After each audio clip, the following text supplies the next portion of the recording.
All right. Hey, everybody. So in this relatively short video, I want to prove the Calculus 1 intermediate value theorem. And the truth is, the secret is, we've really proven it in the previous video, or rather, we've proven something that's just as powerful, Theorem 7.9. So recall, Theorem 7.9 said that if we had a continuous function and we had a connected subset of the domain, then the image of that connected subset, right, f of s, was also a connected set.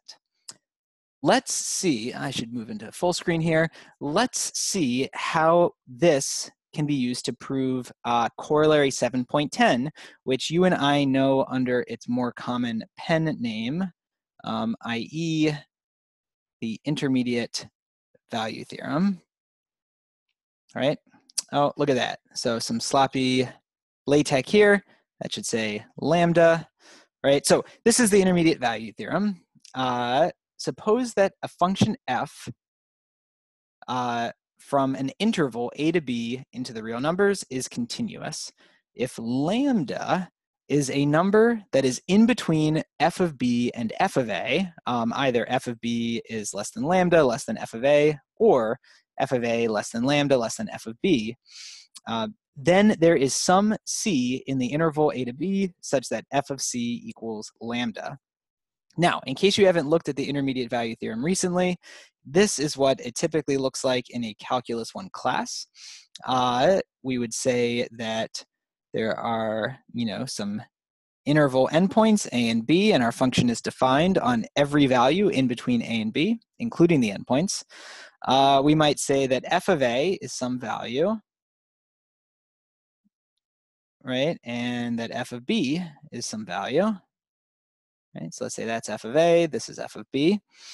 And if our function is continuous, right? If our function is continuous, then if lambda is some number in between f of a and f of b, so it could be anywhere in that range of heights. Let's pretend it's up here. All right, so if that's my lambda, then there will be some point in this domain that maps to a height of lambda, right? Lambda is our intermediate height or our intermediate value, and our function must map to that height. And one way that we can show this and I'll say that's true no matter what my function f looks like, provided that my function f is continuous. And what we might show in Calc 1 is we might draw some sort of dotted line here. And we might say that if our function is continuous, and it's going from our point f of a to f of b, then it must eventually cross the height of lambda at least once. It can do it several times, but if it's going to that height, it must cross it at least once. And that will give us exactly what we need to find or to prove the existence of this point C. Right, and that's very convincing, but it's not really mathematically rigorous with the level of a real analysis argument. So it turns out that we have done all of our heavy lifting for the intermediate value theorem back in Theorem 7.9. And let's use 7.9 to prove the intermediate value theorem, right? So I'll set it up as a proof. Okay, and the proof is pretty straightforward. Since we have a function f from a to b, from the interval a to b into the real numbers, is defined on a to b, which is a connected set. Right, it's an interval, and so from our previous work, that is a connected set. By Theorem 7.9, so by 7.9,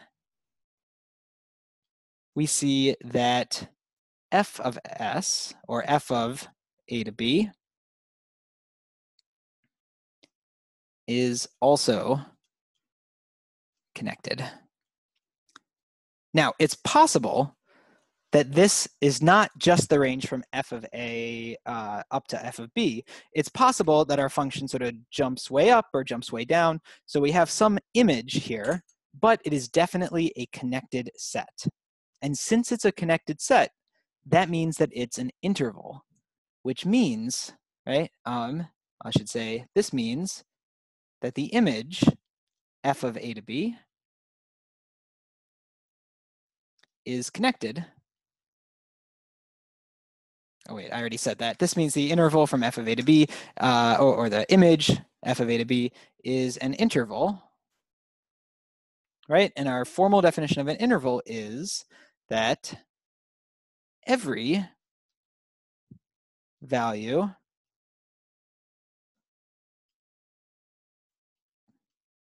between any 2 points in that set must also be in that set.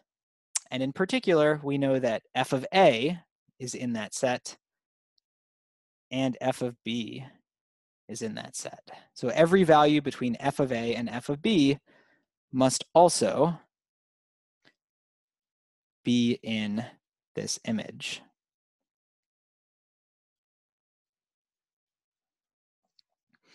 Right? So what defined an interval was that whenever I had 2 points in the interval, every point in between the two also had to be in the interval.